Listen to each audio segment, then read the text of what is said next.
புத்தர் ஒருமுறை சொன்னார், வார்த்தைகளுக்கு அழிக்கும் சக்தியும் உண்டு, குணப்படுத்தும் சக்தியும் உண்டு. நாம் தினமும் ஆயிரக்கணக்கான வார்த்தைகளை பேசுகிறோம். ஆனால் அதில் எத்தனை வார்த்தைகள் மற்றவர் இதயத்தை வெல்கிறது? எத்தனை வார்த்தைகள் நம்மை வெற்றியாளராக மாற்றுகிறது?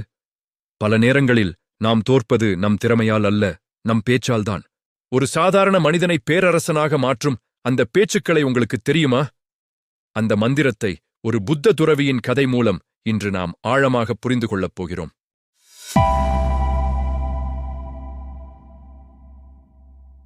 நண்பர்களே, ஒரு நிமிடம் நில்லுங்கள், இதை யோசியுங்கள். ஒரே ஒரு வாக்கியம் ஒரு நாட்டையே சுதந்திரமாக்கியது. ஒரே ஒரு பேச்சு கோடிக்கணக்கான மக்களை ஒன்றிணைத்தது. ஒரே ஒரு வார்த்தை ஒரு உறவை நிரந்தரமாக உடைத்தது. வாளாலான காயம் ஆறும், ஆனால் வார்த்தையாலான காயம் அது எலும்புக்குள் போய் உட்காரும். இந்த உலகில் ஒவ்வொருவரும் தன் வாழ்க்கையில் ஏதோ ஒரு பெரிய சாதனையை செய்ய விரும்புகிறார்கள். வெற்றி, மரியாதை, மற்றவர்களின் இதயங்களில் இடம் பிடிக்க வேண்டும் என்பதே அனைவரின் ஆசையாக இருக்கிறது. ஆனால் கேளுங்கள், இந்த இலக்குகளை அடைய நமக்கு உதவும் மிக வலிமையான கருவி எது என்று நீங்கள் எப்போதாவது யோசித்திருக்கிறீர்களா? பணமா? இல்லை. படிப்பா? இல்லை. அழகா? கண்டிப்பாக இல்லை. அது வேறு எதுவுமல்ல, நமது வார்த்தைகள்தான். ஆம், நமது வார்த்தைகளுக்கு ஒருவருடைய உலகத்தையே மாற்றும் வலிமை உண்டு. நமது வார்த்தைகள் அம்புகளைப் போன்றவை. ஒருமுறை எய்துவிட்டால் திரும்ப எடுக்க முடியாது. சரியாக எய்தால் இலக்கை அடையும். தவறாக எய்தால் உயிரையே எடுக்கும். வார்த்தைகளால் ஒருவரை மகிழ்ச்சிப்படுத்த முடியும், ஒருவரின் மனதை மாற்ற முடியும், அல்லது ஒருவரை ஏமாற்றத்தில் ஆழ்த்தவும் முடியும். இவ்வார்த்தைகளை பூக்களைப் போலவும் பயன்படுத்தலாம், மருந்தைப் போலவும் பயன்படுத்தலாம், வாளைப் போலவும் பயன்படுத்தலாம், சாவியைப் போலவும் பயன்படுத்தலாம். எனவே முதலில் நாம் இதை புரிந்து கொள்ள வேண்டும். வார்த்தைகள் வெறும் தகவல் பரிமாற்றத்திற்கான ஊடகம் மட்டுமல்ல, அவை சரியான முறையில் பயன்படுத்தப்பட்டால் நம்மை வெற்றியின் உச்சிக்கு கொண்டு செல்லும் ஒரு வலிமையான ஆயுதம். நண்பர்களே, இந்த உலகில் வாளோ அல்லது துப்பாக்கியோ வலிமையான ஆயுதங்கள் கிடையாது. நமது வார்த்தைகளே மிக வலிமையானவை. வார்த்தைகளுக்கு இந்த உலகையே உலுக்கும் சக்தி உண்டு. மக்களின் இதயங்களை வெல்லும் சக்தி உண்டு. ஒரு மனிதன் பார்ப்பதற்கு அத்தனை அழகாக இல்லாவிட்டாலும் அவன் பேசும் விதத்தால் மக்களின் மனதை வெல்வதை நீங்கள் பார்த்திருக்கலாம். அவன் மரியாதை, புகழ் மற்றும் செல்வத்தை ஈட்டுகிறான். ஏன் என்றால் வார்த்தைகளை எப்படி சரியாக பயன்படுத்த வேண்டும் என்பது அவனுக்கு தெரியும். பலர் படிப்பில் பலவீனமாக இருக்கலாம், ஆனால் அவர்கள் பேசும் திறமையாலேயே வெற்றியின் ஏணிகளில் ஏறிக்கொண்டே இருப்பார்கள். சரியான நேரத்தில், சரியான முறையில், சரியான வார்த்தைகளை எப்படி பயன்படுத்துவது என்பது அவர்களுக்கு தெரிந்திருக்கிறது. அரசியல்வாதிகள் வார்த்தைகளால் நாட்டை ஆளுகிறார்கள். கலைஞர்கள் வார்த்தைகளால் உலகை வெல்கிறார்கள். வியாபாரிகள் வார்த்தைகளால் கோடிகளை சம்பாதிக்கிறார்கள். ஆசிரியர்கள் வார்த்தைகளால் தலைமுறையையே மாற்றுகிறார்கள். பேச்சுக்கலையை கற்றுக்கொள்ள உங்களுக்கு சிறப்பு படிப்பு தேவையில்லை. உங்கள் உள்ளத்தில் இருக்கும் தன்னம்பிக்கையை தூண்டினால் போதும். உங்கள் உணர்வுகளை வார்த்தைகள் மூலம் சரியாக வெளிப்படுத்தத் தெரிந்தால் எந்த இலக்கும் உங்களுக்கு தூரம் இல்லை. வார்த்தைகளின் மந்திரம் மிகவும் வலிமையானது. அது அழுபவரை சிரிக்க வைக்கும், சிரிப்பவரை அழ வைக்கும். இந்த மந்திரத்தை வைத்துதான் அரசியல்வாதிகள் நாட்டை ஆளுகிறார்கள், கலைஞர்கள் உலகை வெல்கிறார்கள், வியாபாரிகள் தங்கள் தொழிலை உச்சிக்கு கொண்டு செல்கிறார்கள். இப்போது உங்களுக்கு ஒரு கதை சொல்கிறேன். இது ஒரு புத்த துறவியின் கதை. இந்த கதை உங்கள் வாழ்க்கையை மாற்றும். முன்னொரு காலத்தில் இமயமலை பள்ளத்தாக்கில் ஒரு சிறந்த புத்த துறவி வாழ்ந்து வந்தார். அவரது புகழ் எங்கும் பரவியிருந்தது. ஒரு நாள் ஒரு மனிதன் அவரிடம் வந்து கேட்டான், குருவே, எல்லோரும் சாமர்த்தியமாக பேசு, அப்போதுதான் முன்னேற முடியும் என்கிறார்கள். சாமர்த்தியமாக பேசுவது எப்படி? அதை பற்றி எனக்குச் சொல்லுங்கள் என்று கேட்டான். புத்த துறவி புன்னகைத்தார். பிறகு மெதுவாக கூறினார், இந்த உலகில் மிக வலிமையான ஆயுதம் நமது வார்த்தைகள்தான்.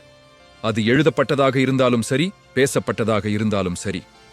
வார்த்தைகளை சரியான நேரத்தில், சரியான நபரிடம், சரியான முறையில் பயன்படுத்தினால் உங்கள் வாழ்க்கையையே மாற்ற முடியும். வார்த்தைகளை நாம் பூக்களைப் போலவும் பயன்படுத்தலாம், அல்லது அம்புகளைப் போலவும் பயன்படுத்தலாம். நமது வார்த்தைகள் ஆழமான காயங்களை ஆற்றவும் முடியும், அல்லது ஆறாத வடுக்களை உண்டாக்கவும் முடியும். தொடர்ந்து அந்த துறவி சாமர்த்தியமாக பேசவும், மக்களின் மனதை வெல்லவும் 8 முக்கியமான வழிமுறைகளை அவனுக்கு விளக்கினார். முதல் வழிமுறை, சுருக்கமாக பேசுங்கள். குறைவாக பேசுங்கள், ஆனால் ஆழமாக பேசுங்கள். உங்கள் கருத்தை குறைந்த வார்த்தைகளில் சொல்ல பழகுங்கள். எதை புரிய வைக்க வேண்டுமோ அதை எளிமையாகச் சொல்லுங்கள். வளவளவென்று பேசினால் மக்கள் சலிப்படைந்து விடுவார்கள்.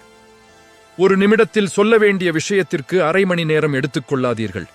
நினைவில் வைத்துக் கொள்ளுங்கள், நீங்கள் குறைவாக பேசும்போதுதான் உங்கள் வார்த்தைகளுக்கு மதிப்பு இருக்கும். இரண்டாவது வழிமுறை, மக்களின் இதயங்களை வெல்லுங்கள். மனிதர்களை வெல்ல வேண்டுமா? அவர்களை சிறப்பாக உணர வையுங்கள். மற்றவர்களுடன் இருக்கும்போது அவர்களை மதிப்புடன் நடத்துங்கள். ஒருவரிடம் வேலையாக வேண்டுமென்றால் அவரை பற்றி சிறிது புகழ்ந்து பேசுங்கள். ஆனால் ஒன்றை நினைவில் வையுங்கள், அது உண்மையாக இருக்க வேண்டும், கிண்டல் செய்வது போல இருக்கக்கூடாது. மூன்றாவது வழிமுறை, தன்னம்பிக்கையுடன் பேசுங்கள். நீங்கள் நம்பாத வார்த்தையை வேறு யாரும் நம்ப மாட்டார்கள். எதை சொன்னாலும் தயக்கமின்றி முழு நம்பிக்கையுடன் சொல்லுங்கள். நீங்கள் தயங்கினால் மற்றவர்கள் உங்கள் பேச்சை ஒருபோதும் நம்ப மாட்டார்கள்.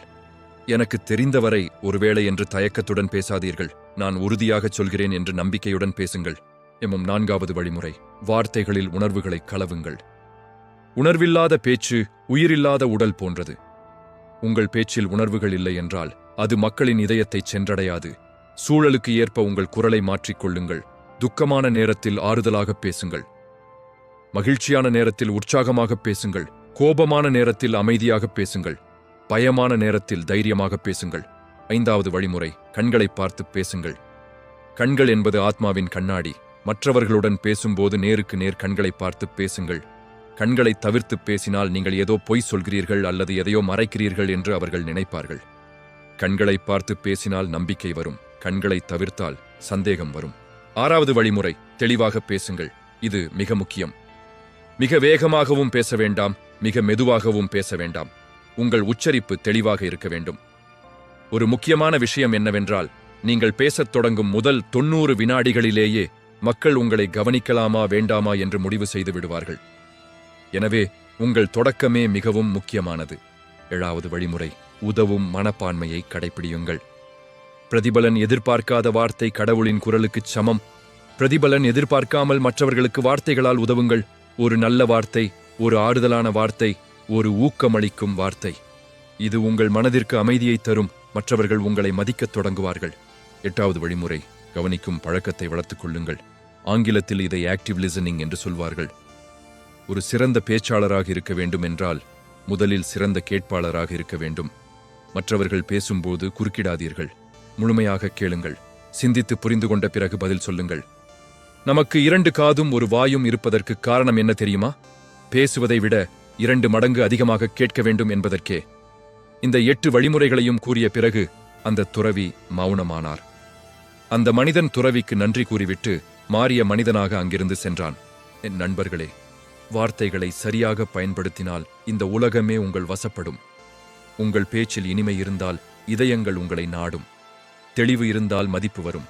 உண்மை இருந்தால் வெற்றி தேடி வரும். வார்த்தைகள் என்பது விலை கொடுத்து வாங்க முடியாத மிகப்பெரிய செல்வம். அதை புத்திசாலித்தனமாக பயன்படுத்துங்கள். இந்த பதிவு உங்கள் வாழ்க்கையில் ஒரு மாற்றத்தை ஏற்படுத்தும் என்று நம்புகிறேன். பிடித்திருந்தால் உங்கள் நண்பர்களுடன் பகிர்ந்து கொள்ளுங்கள். ஒருவேளை இது யாரோ ஒருவரின் வாழ்க்கையை மாற்றலாம். நன்றி நண்பர்களே.